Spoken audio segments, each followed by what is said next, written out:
नाज़रीन, दौलतपुर सफ़न जी अनलक अकेडमी में अदीब दानिश्वर ज़ाहिद हुसैन सूमरो जी ॿिए किताब पंखड़ियूं गुलाब जूं जी मुहूर्ती तक़रीब थी गुज़री, जंहिंमें इल्मी अदबी शख़्सियतुनि, शाइरनि, औरतुनि ऐं नौजवाननि वॾे अंग में शिरकत कई।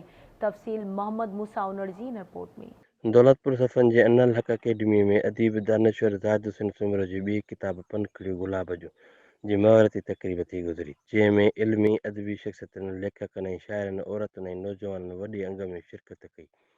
उन मौक़े ते इल्मी अदबी शख़्सियत सैयद मुनीर अहमद शाह, न्यामियार अदीब रखियल मोराई, लेखक इदरीस जतोई, अदीब माणक मल्हा, मौला बख़्श बुढ़ो, अहमद क़याम, ख़ालिद साहिल कीरियो, रसूल बख़्श गेचेराई, रज़ा लांघा, रमज़ान बुढ़ो, अलाह बचायो लेगारी ऐं ॿियनि ख़िताबनि ते चयो त लेखक ज़ाहिद हुसैन सूमरो साहित्य ऐं लाखार परॻण जे सॼाण औरतुनि बाबति किताब लिखी वॾो तारीख़ी कमु कयो आहे। उन मौक़े ते आवाज़ न्यूज़ सां ॻाल्हाईंदे महिमाननि ऐं लेखकनि चयो त हीअ किताब जेको आहे सो साहिती ऐं लाखाट परगिणे जे इल्मी अदबी समाजी ऐं सियासी औरतुनि जे ख़िदमतुनि ते रोशनी विझी ऐं उन ते ख़ाकनि ते मबनी आहे, जंहिंमें 71 खां वधीक औरतुनि जो ज़िक्र कयो आहे।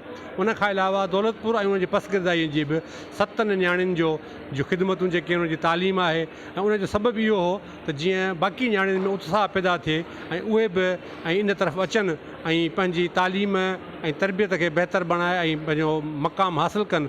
अॼु असांजे दोस्त ज़ाहिद हुसैन सूमरे जो जेको सैडल किताबु आहे पंखड़ियूं गुलाब जूं, जेको साहिती जेके औरत माज़ीअ में रहियूं आहिनि, मौजूदु आहिनि, उन्हनि जे लाइ लिखियो आहे कानबनि जो ऐं ख़ाकनि जो। मां सम्झां थो हिकिड़ो एॾो ख़ूबसूरत किताबु आहे जंहिंमें औरत जे सभिनी किरदारनि खे, मुख़्तलिफ़ किरदारनि जूं जेके औरतूं आहिनि उन्हनि खे हिकिड़े हंधि साहेड़ियो वियो आहे ऐं अॼु उन जी तक़रीब में रूनमाई हुई ऐं उन जी मुहूरत हुई। मां सम्झां थो त सिंध जे अदब में हीउ हिकिड़ो किताबु पंहिंजो अहम ऐं ख़ुशूसी जाइ वाला आहिनि। असांजे लेखक साहिती जे इलाइक़े ऐं लाखाट परगिणे जे नवाबशाह ऐं नौशहरे ज़िले जे उन्हनि असांजे औरतुनि खे पंहिंजो कलम जो मौज़ू बनायो आहे, जिन समाज लाइ, अदब जे लाइ, तालीम जे लाइ, इल्म जे लाइ कुझु न कुझु कयो आहे।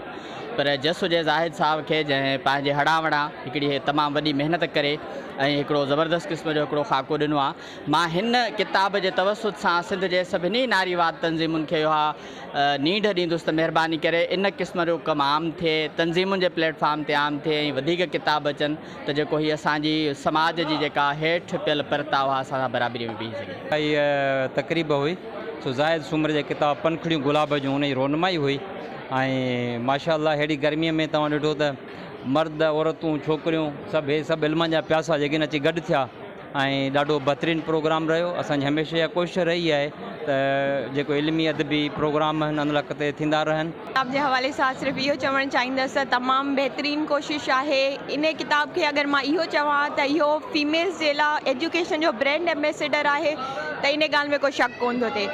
मां जेको आहे सो चाहियां थी त अहिड़ा हिकु असां चाहियूं था त अहिड़ा वधीक प्रोग्राम थियनि सिंध में, छाकाणि जीअं मतिलबु जेकी नियाणियूं आहिनि, जेके औरतूं आहिनि, उन्हनि जी जेका आहे उन्हनि जी पंहिंजी हू थिए सुञाणप थिए, उहा मथे कामयाबु वञे।